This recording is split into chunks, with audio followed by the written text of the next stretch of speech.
Getting ready to do some sandblasting. Kevin's already worked on sandblasting the fertilizer spreader a little bit. It's kind of sunny out. Don't know if you can see me. She's gonna sandblast all the rusty spots and the loose paint and get that all cleaned up. He's not gonna strip all the painted area complete down to bare metal, but he's gonna just do the rusty spots. That's where he's gonna focus on mostly. And then we've already got the primer, and we'll probably prime it one of these warmer days. So today's a little bit chilly. It's not gonna get above freezing today, but the sun is shining, so it makes it feel a little bit warmer. I need some back right now. Let's see how to get some.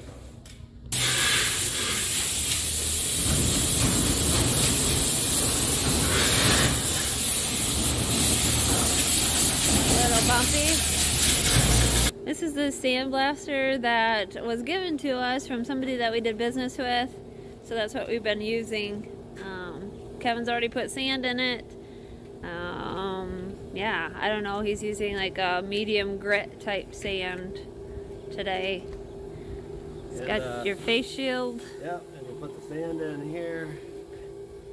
Right in there? Yeah. You have to funnel it in? Yeah, you have to funnel it in. I don't know. Can't see. We got like 100 pounds in it right now. And it does work pretty well. I've used it in the past. It's not something you got a big project, but like for this, you know, doing the springs and just the little spots on it works all right for it. So let's fire it up.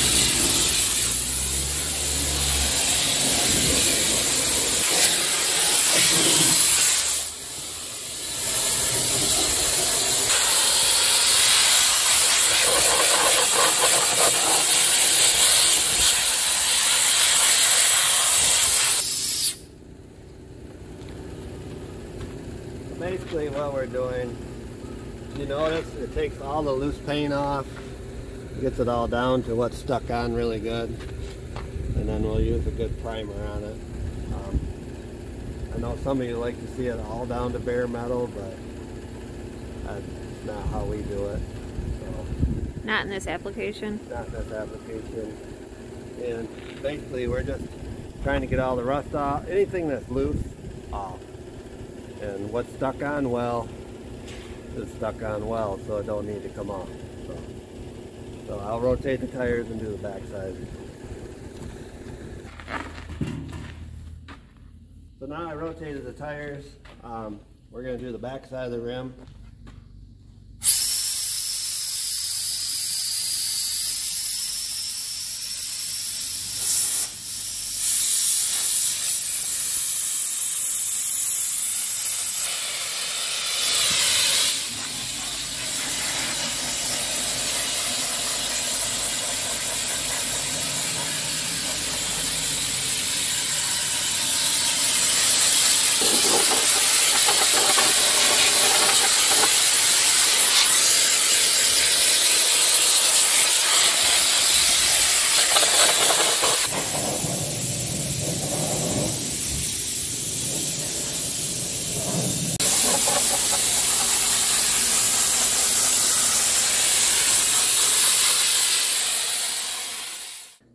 Today I'm in the process of canning some beef. This is the last of the beef. We had a beef that was hanging for a few weeks, and I've slowly been processing it. Most of it went into the freezer. I wanted to can a little bit of it because if you haven't had canned beef, you're missing out. Years ago when I was younger, I thought canned beef was the worst just because it looked gross to me in the can. And then when I got married, I decided I was going to try it, and I loved it, and I have it and I always have it available. So I have some beef left from last year, but not a lot, so I wanted to replenish that. So it looks like I am gonna do 1 canner. The rest that I have, I will probably just be making into some fajitas fried up or something. I also been washing eggs. Well, with the mud, they seem to track in a lot of the mud into the coop, and then they go into the nesting boxes with muddy feet, and so it always seemed to be dirtier eggs than I like. So anyways, this is the 7 quarts that I'm going to can today. Get this in the canner. I'm not adding anything to it. No spices, no salt, nothing. I'm just going to can it the way it is, and yeah, be able to have 7 more quarts on the pantry shelf. So you have the new, what is that, cutting bar? It's called a cutting bar? It's called a cover. A cover for the cutting bar? Also. Okay, you can tell I don't know. So he's got the new one. And you're replacing all these gears from the old one, right? Did you have to replace any of the gears? 1. 1? Why? It didn't look good enough to run. Oh, okay. All the other ones look good? Yeah. So you're about finished? Yeah. Which one is the new one? Let me guess.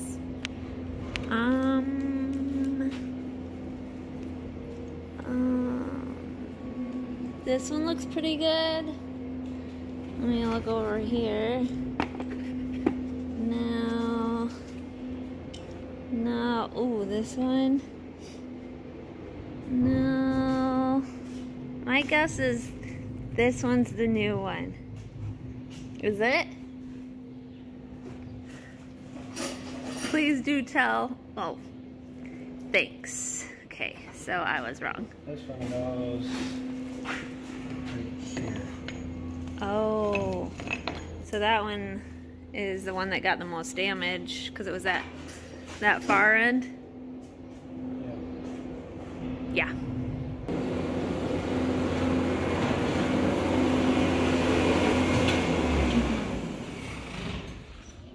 Because when you try to video, there's always a loud piece of equipment interrupting. So Ethan's just sharing with our viewers everything that he's worked on.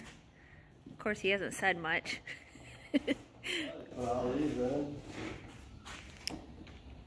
I would have cleaned that gear off better.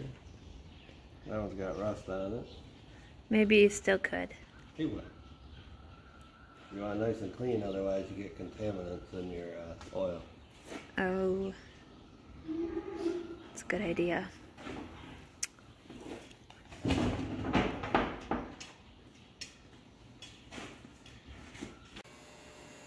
A monumental moment. We have to get this on video. Mackenzie is cutting Ethan's long hair off. When's the last time you had your hair cut off? A year ago? Yeah, I think, yeah, it was a year ago. His hair grows like a weed anyway, so this will be cooler for you in the summer. We're gonna start off at, what, 1 inch? That's what he has requested, but it may have to go a little bit shorter than that.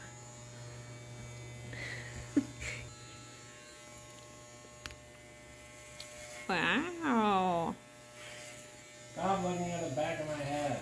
Okay, you want me to look at the front? No. There's the front. That's the side. Oh, you're right. Let me get up front. Hello?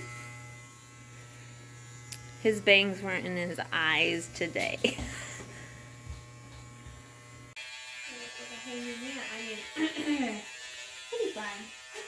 It's looking good. It's good. Do you need your head shampooed? Oh. Oh, what do I You don't use need your for head water? shampoo. This is what the end product is? Whoops, the dog just ran into the cupboard. Hold on. Have you seen it yet, Ethan? No? He's gonna go look at it. I'm gonna look at it in different lighting because... Look at that. Look at me, Ethan. Oh, I don't know if he's gonna like it. It's only because he doesn't put style product in his hair. It looks good on him, but... I'm gonna style it. Oh, okay, every Alright, let's day. go figure out what it looks like to you. Okay? Do you want me to do your sideburns too? I like doing sideburns. You're so good. You could be a model. You could be a model. Good grief. That's not right. Alright, let's go look at it. I gotta look at it in different lighting too. So. Different lighting. The dog is gonna. Let's go. No. That'll be $50. 51. $51. So we need a board that, however tall as this is. Well, you gotta go up to that, connect up as high to that one there. I gotta get a top 8. I'll take your tape measure. You're gonna run Here. with it. 8. So this is what it looks like so far. They took the steel off the room. I'm standing in the milk room. And then there was a door here. They took the door out. And they took the wall down. Started to insulate some, but then there's going to be a door where the insulation stops. Or where Sydney's standing. Model it for us, will ya? Model it, will ya? And then the bulk tank will come to about where Sydney's standing, as far in the room. You'll frame a door in here. And then the coolers will be out there. Yeah, we'll make a Little room for the coolers. Yeah, working in progress. So, what do you want to do? Oops. So we have the hole cut out for where the tank is going to go in. And the guys have been working in here. They've got a little bit of steel up. They've got the door in. And this wall here will have to come down eventually.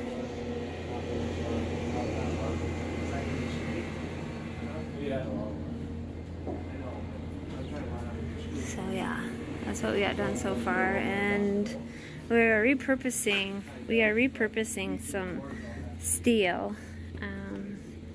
As you can see, there's quite a color difference.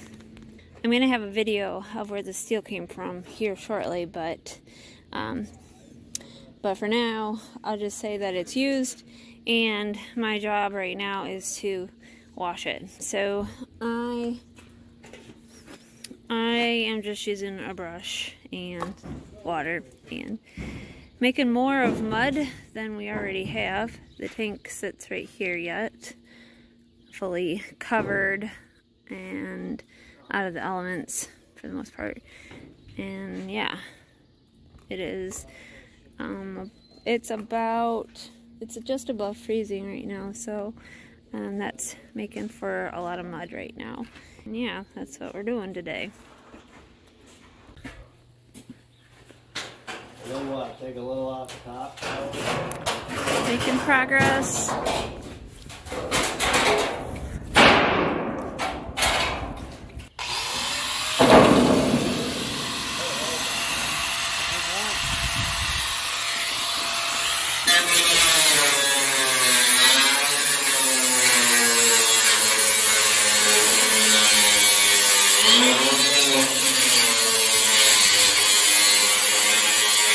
So this is how far they've gotten so far. They've got the steel on 2 of the 4 walls. Well, actually, this wall won't be here, so Yeah, the wall disappeared. yeah. Getting there. Hanging steel is a slow process. Yeah, so hopefully, I want to get the tank kind of slid in there today, but I think it'll be tomorrow. Alright. Get at least set in so we know where, because we got to take the stone out, and then we want to set the tank where I want it, and then I gotta pour 2 cement pillars that go down below the frost line. And that's kind of what we're waiting on. So the tank's kind of in place, because I really didn't want to try and measure it all up and then try and do it that way, where this way we'll just set it in and figure out where the 2 pillars got to be, and then move the tank in a little bit, get the cement pillars poured and the floor and outside, and then move it back onto them. I think would be easier. So. Sounds like you got a plan. Yeah, I do. So, but next we gotta get the rock moved. Yeah. And is there any flowers in there? I do have some perennials in here. Hostas and bee balm and... What are you gonna do with those? Well, I guess I'll have to move them. It's kind of... It's still frozen though. Yeah, that's why.